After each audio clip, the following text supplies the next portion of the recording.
first start off by saying how proud I am of my family. I thank you, Carmen, for allowing my mother and encouraging my mother to be involved with my father's health and helping work through his illness and keeping the family together. When we had Thanksgiving dinner, all of us, we sat around his hospice room, and he indicated that he was thankful for our collaborations in his health and caring for him and sticking together as a family. My sister was charged with writing the beautiful obituary that you read today. I was charged with giving a voice to some of our memorable moments. He asked me to speak on his behalf through my sister. So when we all three sat down, I said, "Dad, you want me to speak?" And he said, "Didn't you do well at my dad's funeral? Won't you do well for me?" And he asked it in a way to give me a little doubt, to challenge me, to say that you could do it. And only the Joe Williams style that he had. With that question, with that conversation, when he confirmed that he would like me to speak, a theme developed in my head on what I would address you on today. My dad was truly a servant leader. He was a servant leader at home. He was a servant leader on campus. He was a servant leader. He was a servant leader in the clinic and in the hospital. The concept of servant leadership is not a new concept. It's been with mankind from the beginning of time. However, Robert K. Greenleaf, in 1970 essay, The Servant Leader, coined the phrase servant leadership. Servant leadership, he described, the servant leader is a servant first. It begins with the natural feeling that one wants to serve first. Then a conscious choice brings one to aspire to lead.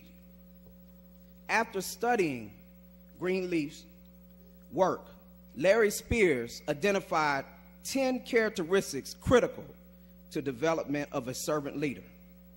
These 10 are listening, empathy, healing, awareness, persuasion, conceptualization, foresight, stewardship, commitment to growth of people, and building a community. Now, my dad has a lot of those 10, but I didn't stop at listening. He had pretty much all of these 10. But the one that spoke to my spirit was a commitment to growth of people. When reflecting on my dad's life, I was drawn to the most interesting characteristic about him, which was growing people. Through the growth of people, my dad had a presence and a form of encouragement for the commitment of the growth of people. As a child, Jerron, Brandon, and myself would wait eagerly for my dad to come into the house. And as it's been talked about earlier this weekend, my dad had a presence about him. And you all felt that presence in public spheres, but when he walked in that house, boy, he had a presence. And as children, we would go and see our dad and greet our dad after 15 or 16 hours of working in his office, rounding and seeing patients. And we would race to help him get comfortable in his recliner with his Atlanta Journal-Constitution and probably a pork chop being cooked. I wasn't cooking a pork chop. we would race to try to take those boots off. I don't know if they still wear those kind of boots with the long zippers. We would zip, it would take so long to zip those boots all the way down. But we would take those boots off and we'd throw them on the floor, and he would just jump on the floor. And we would all just climb on him. As they say, sugar bear. We would all just climb on him. He just felt like a mountain. He put his arms around us. And he used that time to share with us, to ask us about our day. And this was when we were really young. We felt his presence at Red Oak Welcome All Park when he came to see us play ball. I don't know how he got away from the office, but he seemed like he was always there when I went 4 for 4. Okay. Maybe 2 for 4. And a stolen base. And he was there for my brother, Brandon Charles Williams. Many of you may not know, but my brother was really being considered and possibly was going to get drafted. He did not get a chance to play his senior year in baseball. But he's a very, very good baseball player. And my sister played softball at Welcome All Red Oak. And that form of competition helped build us as young people. Now, his presence started changing when he came to the house as we got a little older. What you needed to worry about was not taking off his boots, but did you cut off all those lights that were unused? Did you return his sports page to the Atlanta Journal-Constitution? Did you act right at school? What did you learn at school? Okay.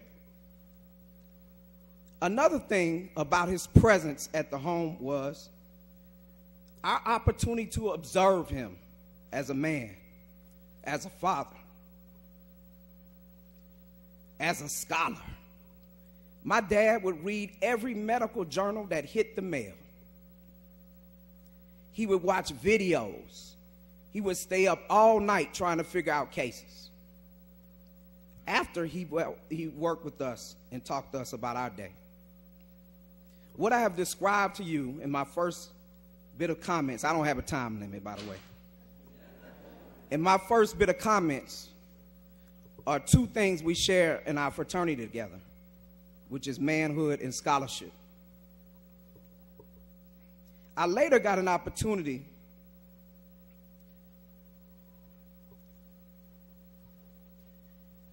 as an adult to start to form my relationship with him as a man. One of the most important things that Haslam points out in terms of a relationship with a daughter and a father and a son, God created a fundamental need within all boys and girls to emotionally connect with their fathers. Our father's physical presence at home and our significant events in our lives helped us with that emotional connection.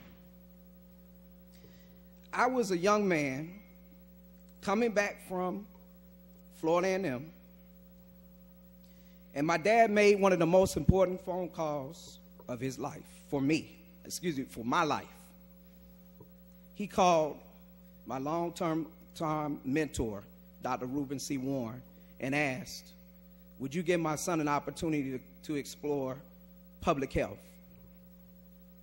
I was able to do an internship with Dr. Warren at the CDC.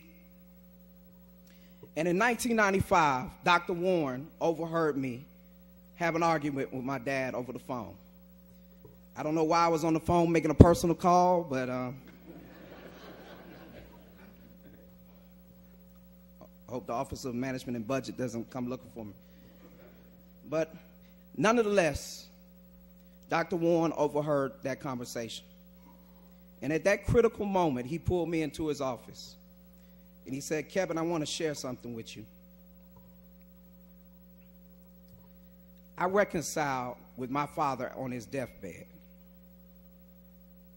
he said, you have an opportunity to have a wonderful relationship as you have with your father as an adult. The second thing that happened as an adult for me was my mother gave me a book called Man to Man, Helping Fathers Relate to Sons and Sons Relate to Fathers. It talks about the fact that there's no perfect father but the one above. So you're going to have some challenges with that father-son or father-daughter relationship.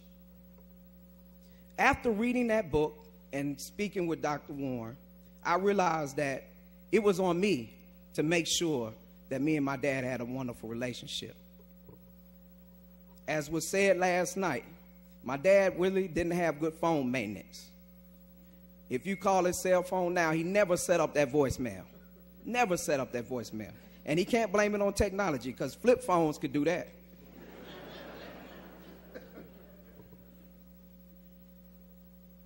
So I had a special code with him when I would page him. Now I would page him, and even it was funny, some of my friends say, have you checked with your dad on that? I said, well, let me start paging him now. So he may call back a day later or 2 days later. And the first thing he did when he answered the phone is, hey, man, you decided to check on your old man today, huh? I said, what? But no, I read the book, and I talked to Dr. Warren. I said, Dad, don't worry about all that. This is what we're going to do today, okay? So I'm at peace today. I'm at peace today. We lived our life to the fullest. Braves games, Falcons games, phone calls. We had an informal three-way conversation. We thought we had a sports radio show. And my friends would say, call Joe. They didn't say it like that. They said, call Papa Joe. And let's hear his analysis on the Braves and the Falcons. And my dad was notorious for going to Falcons games and getting mad and trying to leave in the third and fourth quarter. And I'll never forget one time they came back and he ran back and tried to get in his seats. But I share this with you because I wanted you to know that my father was truly a wonderful dad. He loved us. He loved us so much. When we talk about my cardinal principle, perseverance, I had to observe my dad struggle through the fact that he lost his son.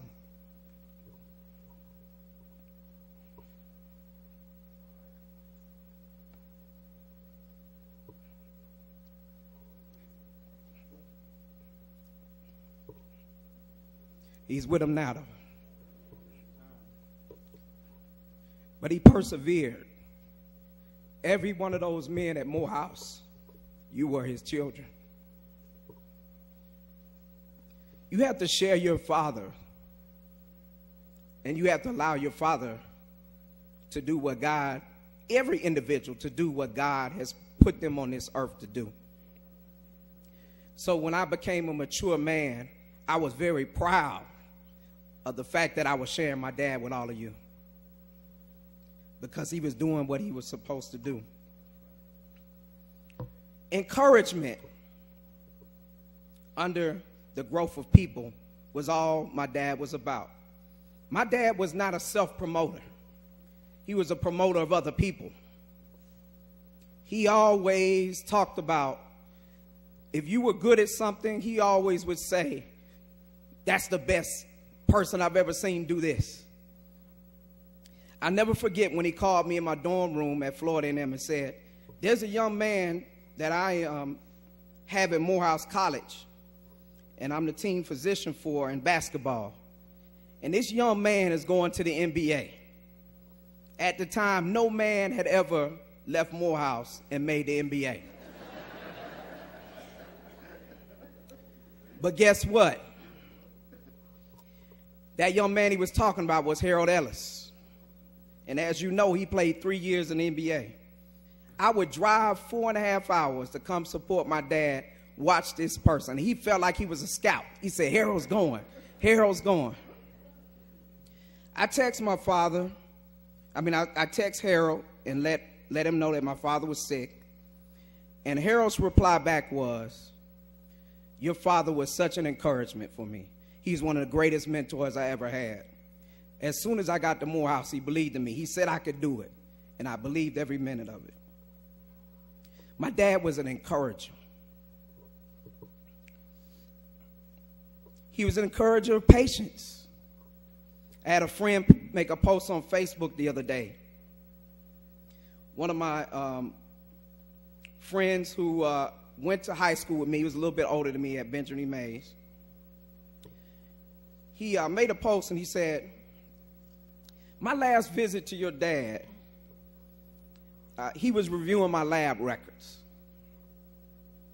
And he said, my dad told him, and only Joe Williams could tell you this way, in this style. He said, 'You are the healthiest fat man I know.'"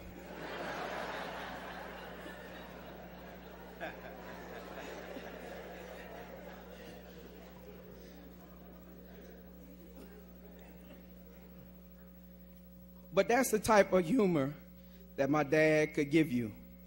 But in that same light, he was giving the young man encouragement. He was proud of him. The young man bragged about not being on medication for the last 14 years, largely because of my father's tutelage, working with his health.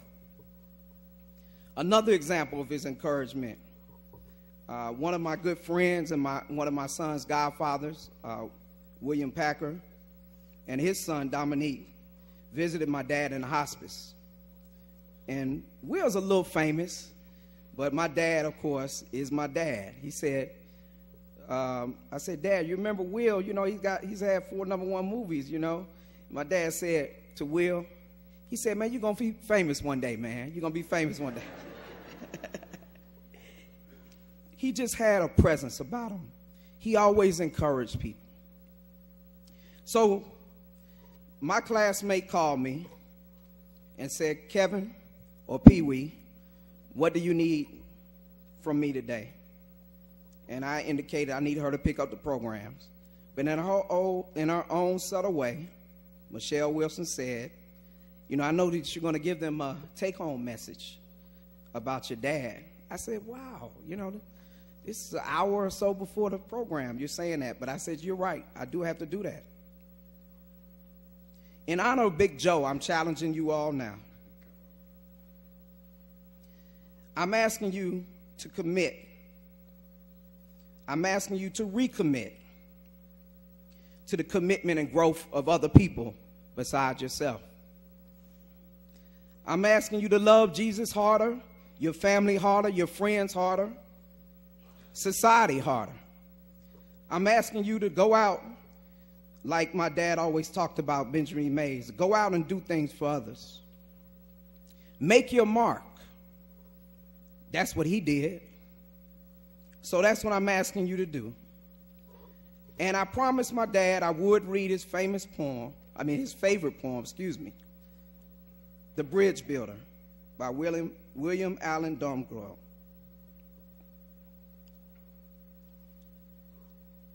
My dad was truly a bridge builder.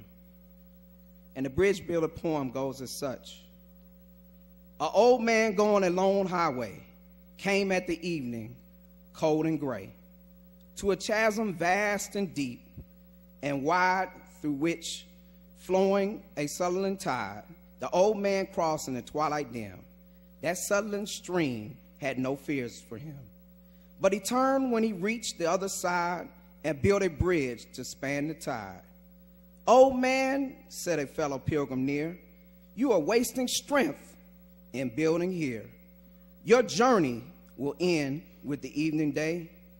You never again must pass this way. You have crossed the chasm deep and wide. Why build you the bridge at evening tide?' The builder lifted his old gray head. 'Good friend, in the path I have come,' he said, 'there followeth after me today a youth whose feet must pass this way. This chasm that has been not to me, to that fair-headed youth may a pitfall be. He too must cross in the twilight dim. Good friend, I'm building this bridge for him.